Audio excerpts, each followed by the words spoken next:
Morning, friends. How are you today? I'm going to read you a story, Corduroy by Don Freeman. Corduroy is a bear who once lived in the toy department of a big store.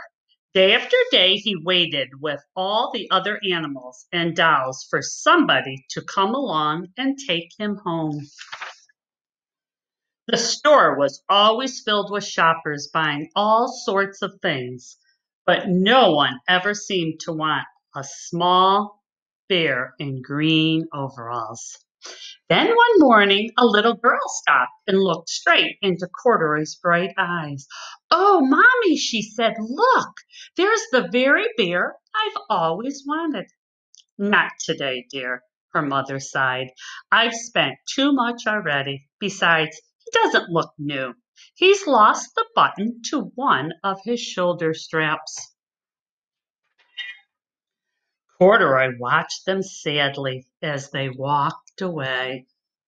"I didn't know I'd lost a button," he said to himself. "Tonight I'll go and see if I can find it." Late that evening, when all the shoppers had gone and the doors were shut and locked, Corduroy climbed carefully down from his shelf and began searching everywhere on the floor for his lost button. Suddenly, he felt the floor moving under him. Quite by accident, he had stepped onto an escalator, and up he went. Could this be a mountain, he wondered? "I think I've always wanted to climb a mountain." He stepped off the escalator as it reached the next floor, and there, before his eyes, was a most amazing sight. Tables and chairs, and lamps and sofas, and rows of beds. "This must be a palace," Corduroy gasped. "I guess I've always wanted to live in a palace." He wandered around admiring the furniture. "This must be a bed," he said. "I've always wanted to sleep in a bed." And up he crawled onto a large, thick mattress. All at once, he saw something small and round. "Why, here's my button!" he cried, and he tried to pick it up. But like all the other buttons on the mattress, it was tied down tight.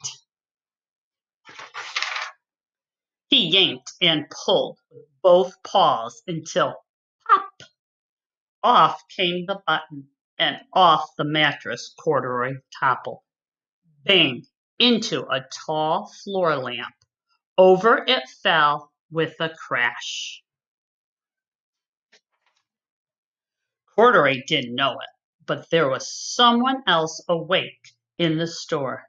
The night watchman was going his rounds on the floor above when he heard the crash, and he came dashing down the escalator. "Now who in the world did that?" he exclaimed.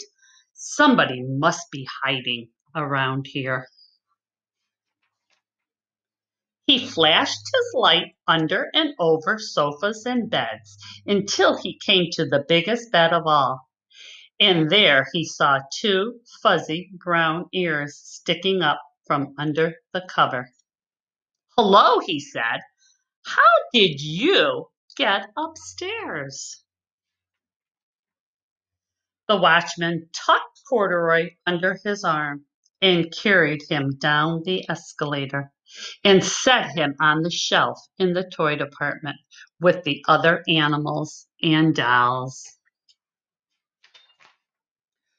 Corduroy was just waking up when the first customer came into the store in the morning, and there, looking at him with a wide, warm smile, was the same little girl he had seen only the day before. "I'm Lisa," she said, "and you're going to be my very own bear. Last night I counted what I've saved in my piggy bank, and my mother said I could bring you home." "Shall I put him in a box for you?" the saleslady asked. "Oh, no, thank you," Lisa answered. and she carried Corduroy home in her arms. She ran all the way up 4 flights of stairs into her family's apartment and straight to her own room. Corduroy blinked. There was a chair and a chest of drawers, and alongside a girl-sized bed stood a little bed just the right size for him. The room was small, nothing like that enormous palace in the department store. "This must be home," he said. "I know I've always wanted a home."